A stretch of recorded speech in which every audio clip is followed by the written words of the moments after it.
Hi hello வணக்கம் friends, only eating சேனல்லேருந்து நான் உங்கள் ரெஜினா. இன்றைக்கி ரீல்ஸ் பார்த்துட்டு இருக்கும்போது நான் ஒரு வீடியோ ஒன்று பார்த்தேன். அந்த அயோத்தி படம் எல்லோரும் எத்தனை பேர் பார்த்துருக்கீங்கன்னு தெரில. நான் இதோட 2-3 டைம் பார்த்துட்டேன். எனக்கு ரொம்ப ரொம்ப ரொம்ப ரொம்ப பிடிச்ச படம் அது. அதோட சீன் ஒன்று பார்த்தோன்னே என் லைஃப்பில் நடந்த ஒரு மிகப்பெரிய சம்பவம் ஒன்று ஞாபகம் வந்துச்சு. அது என்னென்னு கேட்டிங்கன்னா, எங்கள் அப்பாவோட டெத்து. எங்கள் அப்பா இறந்து பார்த்திங்கன்னா வீட்டுக்கு வரும்போது மணி 11 மணி. அவங்க டெட் பாடி வீட்டுக்கு கொண்டு வரும்போது நைட்டு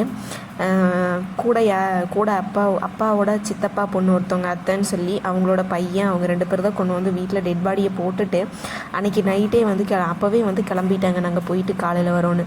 நைட் ஃபுல்லாக பார்த்திங்கன்னா நானும் எங்கள் அம்மா என் தங்கச்சி 3 பேர் மட்டுமே தான் அந்த டெட் பாடி பக்கத்தில் உட்காந்துருந்தோம். இதில் ஒரு விஷயம் என்னென்னா,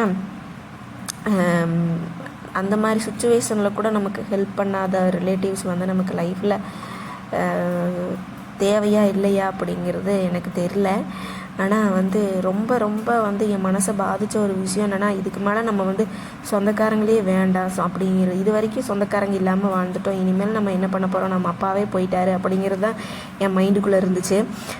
அந்த டைமில் பார்த்திங்கன்னா கையில் சுத்தமாக காசு இல்லை. அப்பாவுக்காக எல்லாம் செலவு பண்ணி அம்மா இனிமேல் வேலைக்கு போனால் தான் நாங்கள் சாப்பிடவே முடியும் அப்படிங்கிற மாதிரி சுச்சுவேஷனில் அம்மாவோட ஃப்ரெண்டு ஒருத்தவங்க இருந்தாங்க.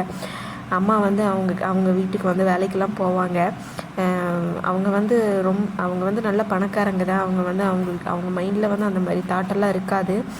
அப்பா இறந்துட்டாருன்னு ஃபோன் பண்ணி நான் சொன்னேன். உடனே அவங்க அம்மாட்ட கொடு அப்படின்னு சொல்லி அவங்க ஃபஸ்ட்டு கேட்ட வார்த்தை என்னென்னா, செலவுக்கெல்லாம் பணம் வச்சுருக்கீங்களா அப்படின்னு சொல்லி கேட்டாங்க. இல்லைன்னு சொன்ன உடனே அவங்க கூப்பிட்டு 20,000 ரூபாய் பணத்தை எடுத்து என் கையில் தான் கொடுத்தாங்க. ஒரு 2 கிலோமீட்டர் தள்ளி போய் போகணும் அவங்க வீட்டுக்கு. அங்கே போய் வாங்கிட்டு வந்தேன். அந்த நிமிஷம் எனக்கு அந்த 11th படிக்கும்போதே மைண்டில் அது என்ன மாதிரின்னு சொல்லி அப்போ எனக்கு அந்த ஃபீல் தெரியல. ஆனால் ஃபீல் ஆச்சு. அதை எப்படி எடுத்துக்கிறதுன்னு தெரில. யாரோ பழக்கம்தான். ஆனால் யாருமே அந்த டைமில் நம்பி நமக்கு என்னதான் சொந்தக்காரங்களாக உள்ளும் அவங்க நமக்கு ஹெல்ப் பண்ணாத போது 3வது மனுஷங்களாக ஒருத்தவங்க இருந்து நம்ம மேலே அன்பு வச்சு அந்த மாதிரி கஷ்டமான சூழ்நிலையில் நம்மளுக்கு அந்த பணத்தை கொடுக்கும்போது கொடுத்து உதவுறாங்கன்னா அதுக்கெல்லாம் ரொம்ப பெரிய மனசு வேணும். அந்த டைமில் ஒரு 10 வருஷத்துக்கு முன்னாடி அந்த 20,000 ரூபாய் பணங்கிறது இப்போ 50,000 ரூபாய்க்கு சமம். இப்போ விற்கிற விலைவாசி கம்பேர் பண்ணும்போது அது ஒன்றுமே இல்லைனாலும் இருந்தாலும் 20,000 ரூபாய் பணங்கிறது அப்போ ரொம்ப பெரிய பணம் எங்களுக்கெல்லாம். அப்பா எடுத்து அடக்கம் பண்ணி எல்லோரும் விட்டுட்டு போனவங்க தான். அதுக்கப்புறம் ஒருத்தர் கூட எங்கள் லைஃப்பில் நீங்கள் நல்லா இருக்கீங்களா நல்லா இல்லையா அப்படிங்கிற எந்த ஒரு விஷயமும் அவங்க கேட்டுக்கிறதும் இல்லை, பார்த்துக்கிறதும் இல்லை.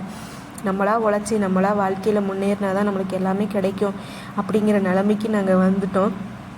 யாரோட சப்போர்ட் இல்லைனாலும் அம்மா எங்களை கரெக்டாக தான் வளர்த்தாங்க. நாங்கள் நல்லா தான் இருக்கோம். இருந்தாலும் இந்த சொந்தக்காரங்களெல்லாம் நினைக்கும் போது என்ன தோணுதுன்னா, அவங்க முன்னாடி நம்ம ரொம்ப நல்லா வாழ்றதுனாட்டியும் பரவாயில்ல, அவங்கக்கிட்ட போய் கையேந்திராமல் வாழணும்.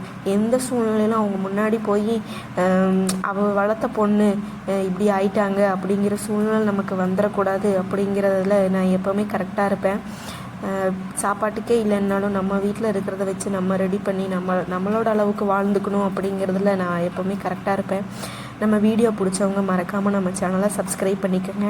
நான் சொன்ன இந்த கருத்துக்களில் ஏதாவது தவறுகள் இருந்துச்சுன்னா மறக்காமல் நம்ம சேனலில் கமெண்ட் பண்ணுங்கள்.